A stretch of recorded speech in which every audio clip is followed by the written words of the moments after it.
Creativity क्या होती है, उसकी मीनिंग, डेफिनेशन, उसमें क्रिएटिविटी में क्या प्रॉब्लम्स आते हैं, बॉटलनेक्स क्या है, उसकी इंपॉर्टेंस क्या है, एग्जांपल के साथ हमने जो है लास्ट वीडियो में डिस्कस कर लिया था। इस वीडियो में हम डिस्कस करेंगे कि प्रोसेस क्या है क्रिएटिविटी की। तो क्रिएटिव प्रोसेस या फिर प्रोसेस ऑफ क्रिएटिविटी। तो नॉर्मली जो क्रिएटिविटी का प्रोसेस है उसमें 5 स्टेप्स इन्वॉल्व होते हैं। Idea germination, preparation, incubation, illumination and fifth stage है दैट इज वेरिफिकेशन। तो ये 5 स्टेप होते हैं क्रिएटिविटी के।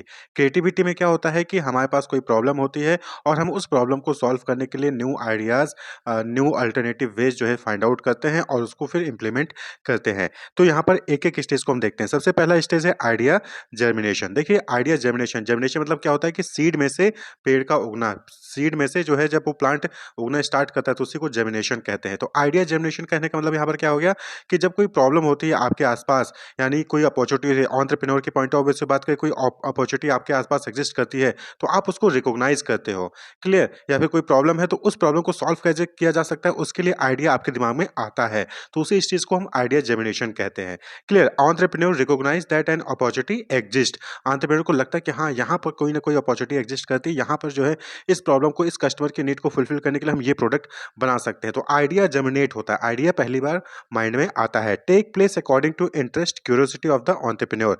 तो आइडिया जो जर्मिनेशन होता है वो किस पे डिपेंड करता है कि आपका इंटरेस्ट किस में है, आपकी क्यूरियोसिटी किस चीज़ के लिए है, एंटरप्रेन्योर की क्यूरियोसिटी किस चीज़ के लिए, क्या आप जानना चाहते हो, क्या आप करना चाहते हो, आपका इंटरेस्ट किस में है, उसके अकॉर्डिंग जो है वो आइडिया जर्मिनेट होता है माइंड में। According to which opportunities explored and exploited to its best potential. और उसी के अकॉर्डिंग जो है फिर आप आइडिया को या फिर उस अपॉर्चुनिटी को एक्सप्लोर करते हो, उसके बारे में और जानते हो और उसको यूज़ करते हो, उसको एक्सप्लॉइट करते हो, यानी कि उसको ग्रैब करते हो। तो जैसे कि एग्जाम्पल हमने देखा था मनसुख भाई प्रजापति का। तो मनसुख भाई प्रजापति ने क्या देखा कि उनको लगा कि नॉन स्टिक पैन जो क्ले से बनता है और जो रेफ्रिजरेटर क्ले से बनेगा वो बिना इलेक्ट्रिसिटी के काम करेगा, और इस आइडिया को एक्सप्लोर करना चाहते थे कि क्या ये इको फ्रेंडली होगा, क्या इसको बनाना जो है सही होगा।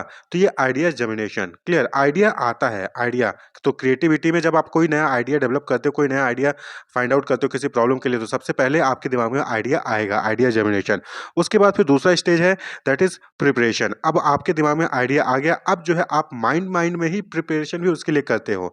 यानी कि आपको क्या वो आइडिया इंप्लीमेंट करना चाहिए, उसके लिए आप जो है अपने आप को सपोर्ट करते हो कि क्या इस आइडिया को इंप्लीमेंट करके इसका कुछ फ्यूचर होगा, क्या इससे कोई जो है प्रॉब्लम सॉल्व हो पाएगा कि नहीं हो पाएगा। तो looking for the answer to implement the idea. The entrepreneurs foresee the future of the product. यानी कि जो भी आइडिया आपके माइंड में आया है, जो भी प्रोडक्ट आपके माइंड में आया है, क्या उस प्रोडक्ट का फ्यूचर में कुछ यूटिलाइजेशन होगा, क्या वो प्रोडक्ट फ्यूचर में वर्क करेगा, ग्रोथ करेगा कि नहीं करेगा। If the idea is to launch a new product और service then market research is conducted. और अगर कहीं आप कोई प्रोडक्ट या नया सर्विस जो है लॉन्च करने के लिए आइडिया आपके माइंड में आया तो उसके लिए फिर आप मार्केट रिसर्च करते हो। तो प्रिपरेशन, यानी कि आप जो है जो भी आपके माइंड में आइडिया है वो इंप्लीमेंट करना है कि नहीं करना है, उसके लिए आप प्रिपरेशन करते हो, उसके लिए आप मार्केट रिसर्च करोगे। यानी कि यहाँ पर आप जो है उस आइडिया जो आया है आपके माइंड में, उस आइडिया को इंप्लीमेंट करना है कि नहीं करना है, उसके लिए आप प्रिपेयर होते हो। क्लियर? तो जैसे कि मनसुख भाई ने जो क्ले का जो है नॉन स्टिक पैन या फिर रेफ्रिजरेटर बनाने का आइडिया उनके दिमाग में आया था, तो उन्होंने सोचा कि जब उनकी वाइफ के पास नॉन स्टिक पैन नहीं है तो ऐसे ही थाउजेंड ऑफ होम मेकर्स होंगे, ऐसे ही बहुत सारे घर वाले होंगे, घरवाली होंगी जिनके पास नॉन स्टिक तवा नहीं होगा, और उनको जो है हम सस्ते में क्ले से बना हुआ नॉन स्टिक पैन प्रोवाइड कर सकते हैं और फ्रिज प्रोवाइड कर सकते हैं। क्लियर? तो ये उन्होंने प्रिपेयर किया था, यानी कि उन्होंने रिसर्च किया, उनको आइडिया आया, उन्होंने अपने आइडिया को सपोर्ट किया कि हाँ, मुझे इस आइडिया के साथ चलना चाहिए। फिर तीसरा स्टेज आता है दैट इज इंक्यूबेशन। इंक्यूबेशन का मतलब होता है, जैसे कि आपने देखा होगा कि बर्ड्स या फिर जो मुर्गी होती है, hen होते हैं, वो क्या करते हैं, वो अपने अंडे को सेकते हैं। तो यही चीज़ इंक्यूबेशन कहलाता है। To keep an egg at the right temperature so that it can develop and produce a bird. यानी कि अंडे से बर्ड तभी आता है जब आप उसको राइट टेम्परेचर में उसको हीट देते हैं। तो इस उसी को इंक्यूबेशन कहते हैं। तो इसी तरीके से जो माइंड में आइडिया जर्मिनेट हुआ है, जो माइंड में आइडिया आया है, उसको आप इम्प्लीमेंट करना चाह रहे हो, तो अब आप उसके लिए क्या-क्या चीज़ें चाहिए होंगी, क्या-क्या इन्फॉर्मेशन चाहिए होगा, क्या-क्या करना पड़ेगा, वो सारी चीज़ें अपने माइंड में ही आप प्रिपेयर करते हैं उसके लिए। तो यानी कि आप अपने माइंड में ही उस आइडिया के लिए जो है आप इन्फॉर्मेशन इकट्ठा करते हैं, अलग-अलग चीज़ें सोचते हैं कि कैसे उसको आइडिया को इम्प्लीमेंट करना होगा, क्या-क्या चीज़ें उसके लिए रिक्वायरमेंट होगी, क्या उसके प्रॉस होंगे, क्या उसके कॉन्सिक्वेंसेस होंगे, वो सारी चीज़ें जो है अपने सबकॉन्शियस माइंड में ही आप उसके लिए सोच लेते हैं। तो incubation, the subconscious assimilation of information. उस आइडिया को लेके जो-जो इन्फॉर्मेशन चाहिए होगी, वो सारी इन्फॉर्मेशन आप अपने माइंड में कहीं न कहीं इकट्ठा कर रहे होते हैं। The entrepreneur starts thinking about the idea and implementation in his subconscious mind. तो एंटरप्रेन्योर जो होता है जो उसके माइंड में जो आइडिया जनरेट हुआ है उसके लिए कि उसको क्या-क्या चीज़ें चाहिए होंगी, उसके प्रोस कॉन्स क्या होंगे, उसको इम्प्लीमेंट कैसे करना है, वो सारी चीज़ें अपने माइंड में वो प्रिपेयर कर लेता है। क्लियर? जैसे कि मनसुख भाई went through the process of studying the pros and cons of manufacturing the product before he had launched it. तो लॉन्च करने से पहले क्ले के नॉन स्टिक पैन और क्ले के रेफ्रिजरेटर को लॉन्च करने से पहले मनसुख भाई ने उसके प्रोस और कॉन्सिक्वेंसेस क्या होंगे, वो सारी चीज़ें उन्होंने पहले फाइंड आउट की। उसके बाद जो है वो अगले स्टेज पे आया, दैट इज़ इल्यूमिनेशन, यानी कि फोर्थ स्टेज इल्यूमिनेशन, यानी कि जब आपने अपने माइंड में प्रिपेयर कर लिया कि आपको क्या-क्या करना है, क्या-क्या चीज़ें चाहिए होंगी, सारी चीज़ें आपने जब माइंड में प्रिपेयर कर लिया, अब जो है आप उसको रियलिटी में लाओगे, रियलिटी में उसको परफॉर्म करोगे।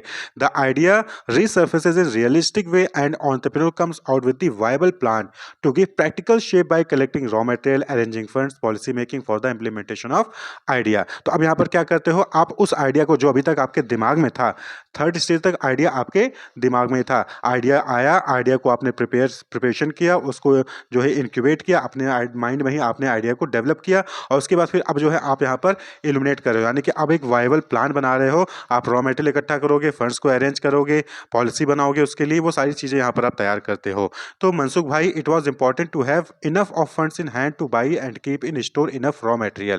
तो यहाँ पर क्या था कि मनसुख भाई ने जो है इनफ फंड्स इकट्ठा किए, जिसके जरिए जो है वो रॉ मटेरियल को स्टोर कर सकें, उसको खरीद सकें। ठीक, उसके बाद जब आप सारी वायबल प्लान तैयार कर लेते हो, अब आप क्या करोगे, उसको बनाओगे और उसको वैलिडेट करोगे, टेस्ट करोगे। तो यहाँ पर क्या हो जाएगा, फिफ्थ स्टेज वेरिफिकेशन, जिसको वैलिडेशन या फिर टेस्टिंग स्टेज भी कहते हैं। This is where the idea is verified to prove that it has value, यानी कि अब जो आपने सोचा था उसको बनाओगे, उसको बनाकर टेस्ट करोगे और ये चेक करोगे कि हाँ, इस प्रोडक्ट का, इस आइडिया का कोई वैल्यू है या फिर नहीं है। अगर वैल्यूएबल होगा तो फिर वो जो है इनोवेशन के लिए जाएगा और मार्केट में कॉमर्शियल वैल्यू जो है उसकी होगी, और अगर वैल्यूएबल नहीं होगा तो फिर वहीं पर वो आइडिया खत्म हो जाएगा, फिर आप कोई नया आइडिया जनरेट करते हैं। क्लियर? तो when the fridge was developed, acceptance in the market for such a product was a big obstacle. But obviously बात है कि क्ले का फ्रिज जो है उसको मार्केट जल्दी से एक्सेप्ट करती ही नहीं, लेकिन धीरे धीरे आज के टाइम पे मिट्टी कूल नाम का ये ऑर्गेनाइजेशन है जो कि मनसुख भाई का है, और वो जो है ग्रो कर रही है।